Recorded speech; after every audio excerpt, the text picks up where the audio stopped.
Naku friends, tingnan nyo to. Nag-cultured kami ng buto ng mga upo. Ito mga buto ng upo na to na nabili lang namin po sa isang online shopping. Katulad ng mga proseso na ginawa namin sa sigarilyas last time.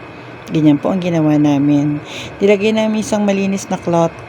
Tapos hinilera namin yung mga buto. Tapos binasa-basa namin yung tela. Saka namin tinakpan ulit. Bago namin sila itinanim. Tapos after 2 days, itinanim na namin sila sa lupa.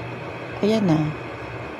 Ayan na mga friends. So, lumitaw na yung mga dahon, di ba? Ibig sabihin, tagumpay tayo. Charot lang po. Ibig ko pong sabihin, nabuhay po sila. Diyan sa pagtanim namin.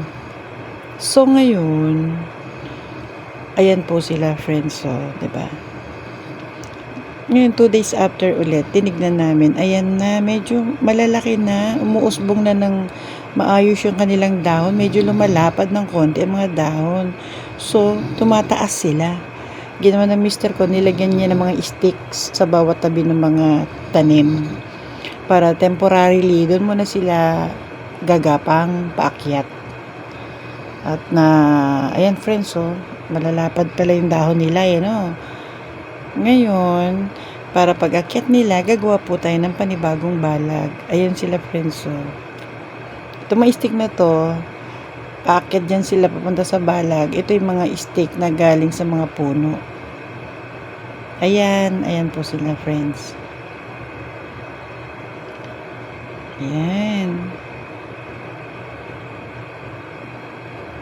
Kailangan natin gumawa ng panibagong balag friends dahil yung una natin ginawa net lamang po yun, malambot, hindi kakayanin ng upo dahil ang upo po di ba mabigat yan.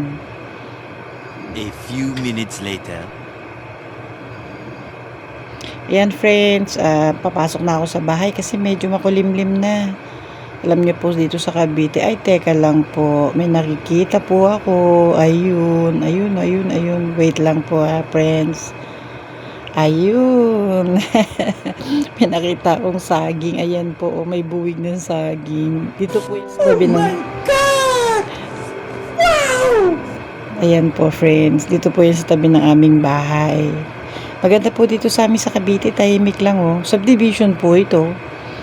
Pero tanim namin mga puno ng saging, mga gulay-gulay, puno ng mangga. Ayan.